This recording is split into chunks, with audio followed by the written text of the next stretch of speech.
Sebelumnya, Assalamualaikum warahmatullahi wabarakatuh. Waalaikumsalam warahmatullahi wabarakatuh.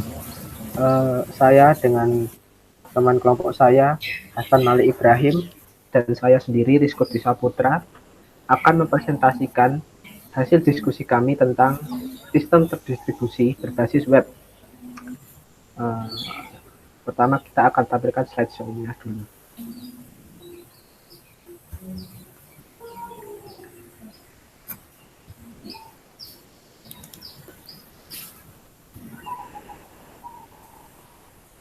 Apakah sudah terlihat? Sudah, Mas Riko. Oke. Saya mulai yang pertama. Latar belakang dari sistem terdistribusi. Sistem terdistribusi adalah sebuah sistem yang komponennya berada pada jaringan komputer. Komponen tersebut saling berkomunikasi dan melakukan koordinasi hanya dengan pengiriman pesan. Sekian banyak informasi yang ada di internet tersebar, tidak tentu arahnya dan sulit menemukannya. Untuk itu, meski diketahui informasi itu berada di mana, namun tetap tidak memiliki cara untuk menemukannya.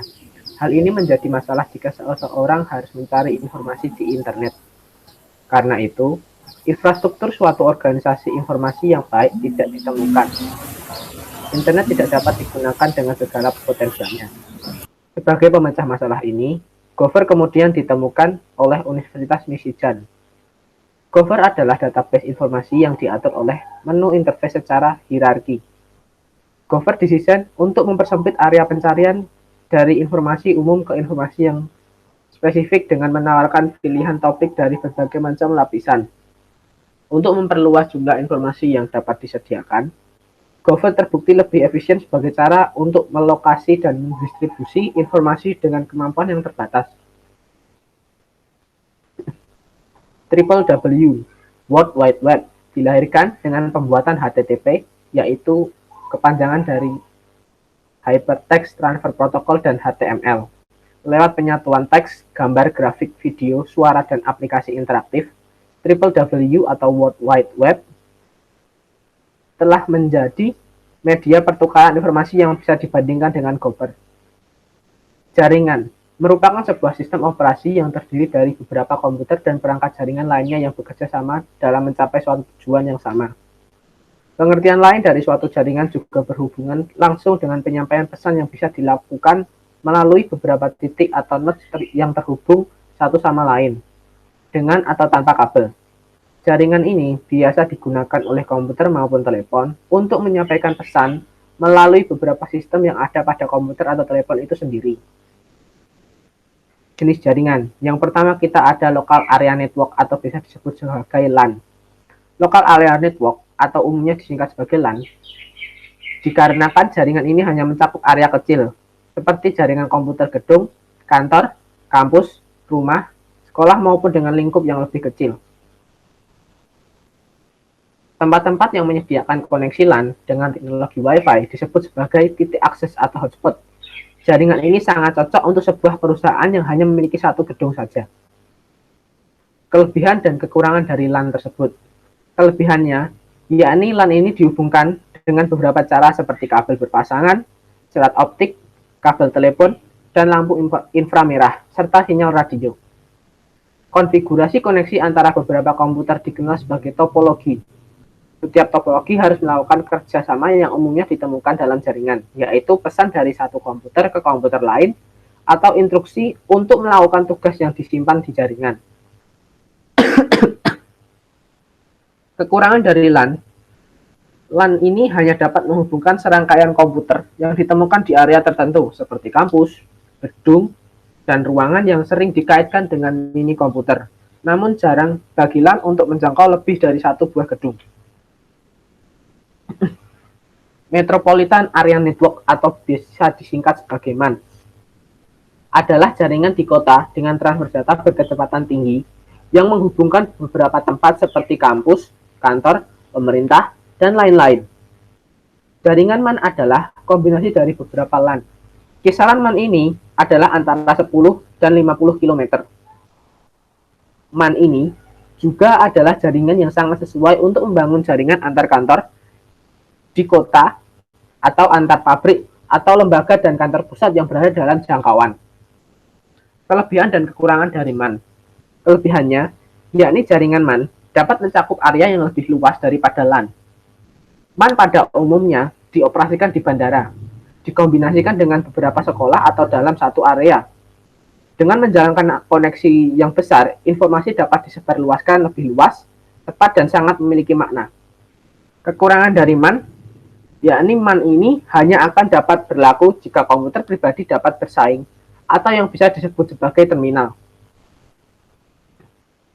Jika komputer pribadi digunakan sebagai terminal, memindahkan file atau perangkat lunak transfer file memungkinkan pengguna untuk mengambil file, mengunduh dari host atau mengirimkan data ke host, mengunggah. Berikutnya akan dijelaskan oleh teman saya.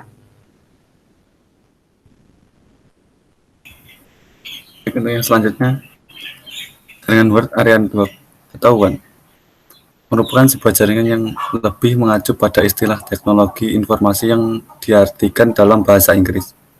Wide Area Network adalah jaringan komputer yang mencakup area yang luas.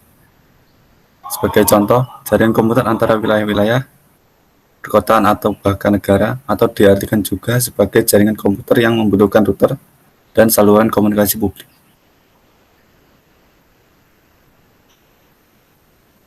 Kelebihan dan kekurangan WAN. Untuk kelebihan, WAN bisa menghubungkan komputer ke area geografis yang lebih luas daripada MAN. Misalnya, dengan menghubungkan area seperti Florida, Amerika Serikat, dan dunia. Kekurangan, jaringan WAN ini lebih kompleks dan bisa dibilang juga cukup rumit. Dibutuhkan berbagai peralatan dan data sebelum jaringan lokal dan metropolitan dikaitkan dengan komunikasi global dan internasional, seperti halnya sebuah jaringan internet.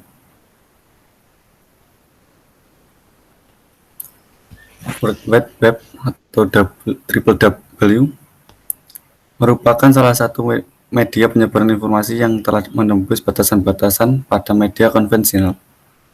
Kemampuan menembus batasan informasi ini dimungkinkan dengan digunakannya media jaringan komputer global atau internet sebagai jaringan pembawa informasi. Dengan menggunakan web, penyebaran informasi ke seluruh dunia dapat dengan mudah dilakukan dengan hanya menghubungkan server ke jaringan internet.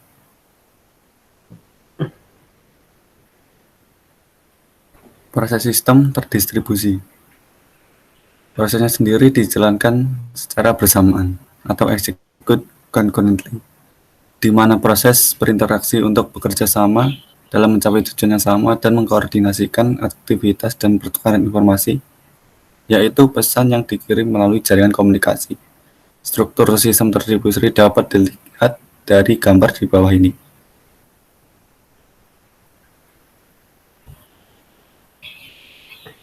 Non-service pada sistem terdistribusi adalah merupakan layanan penamaan yang berfungsi untuk menyimpan naming context, yakni kumpulan binding nama dengan objek.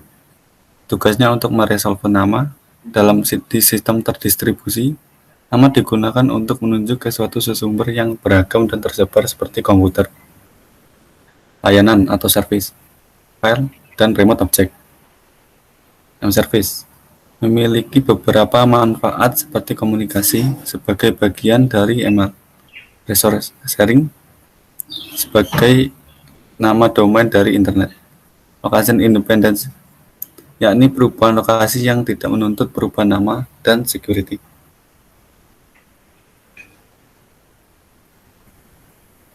Share data dan transaksi. Konsep dan operasi share data yakni antara server dan klien dalam sistem terdistribusi. Beberapa komputer yang berbeda saling terhubung satu sama lain melalui jaringan sehingga komputer yang satu dapat mengakses dan menggunakan sumber daya yang terdapat dalam situs lain. Misalnya, user di komputer A dapat menggunakan laser printer yang dimiliki komputer B dan sebaliknya, user di situs B dapat mengakses file yang terdapat di komputer A.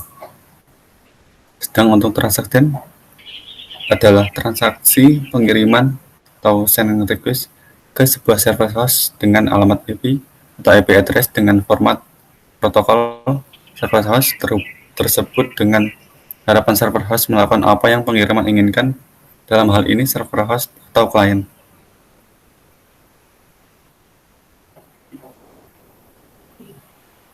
Keamanan. Yang pertama, kriptografi. Kriptografi berasal dari bahasa Yunani, yakni kripto atau hidden atau secret, dan graph writing. Artinya script writing. Kriptografi adalah ilmu dan seni untuk menjaga kerahasiaan pesan dengan cara menyandikan ke dalam bentuk yang tidak dapat dimengerti lagi maknanya. Istilah kriptografi dalam bahasa Indonesia, yakni ilmu persandian. Yang tiga, firewall.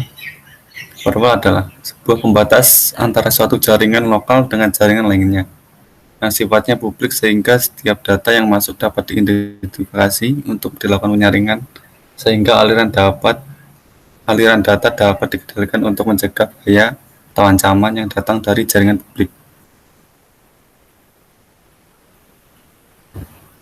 Jenis firewall dapat dikelompokkan menjadi 4, yakni yang pertama, personal firewall didesain untuk melindungi sebuah komputer yang terhubung ke jaringan dari akses yang tidak dikehendaki. Yang kedua, network firewall didesain untuk melindungi jaringan secara keseluruhan dari berbagai serangan.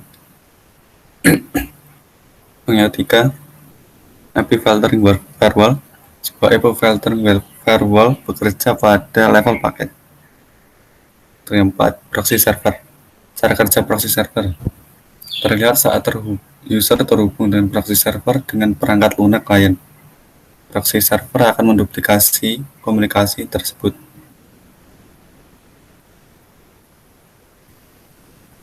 Dari semua yang kita bahas di atas, sistem terdistribusi adalah sebuah sistem yang komponennya berada di jaringan komputer.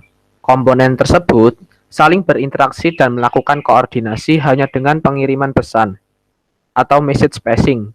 Dalam sistem terdistribusi, terdapat beberapa jenis dan tipe jaringan antara lain LAN, MAN, dan WAN. Dalam sistem terdistribusi, WWW atau WWW dan IP address berperan penting karena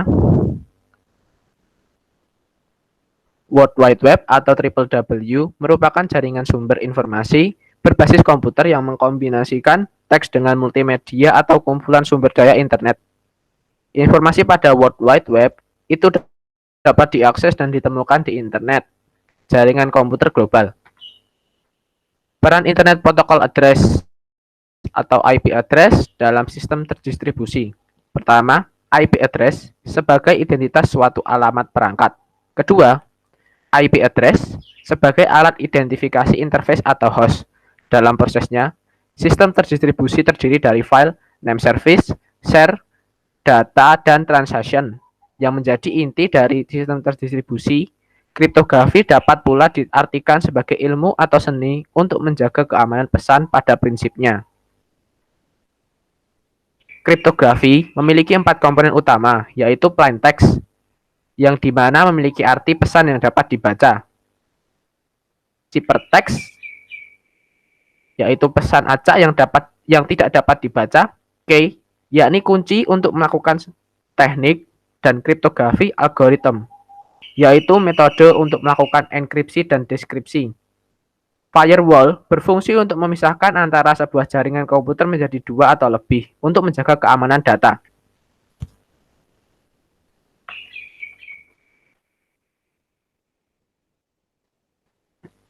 Sekian presentasi dari kelompok kami. Apabila ada salah kata, mohon maafnya. Terima kasih. Wassalamualaikum warahmatullahi wabarakatuh. Waalaikumsalam warahmatullahi wabarakatuh.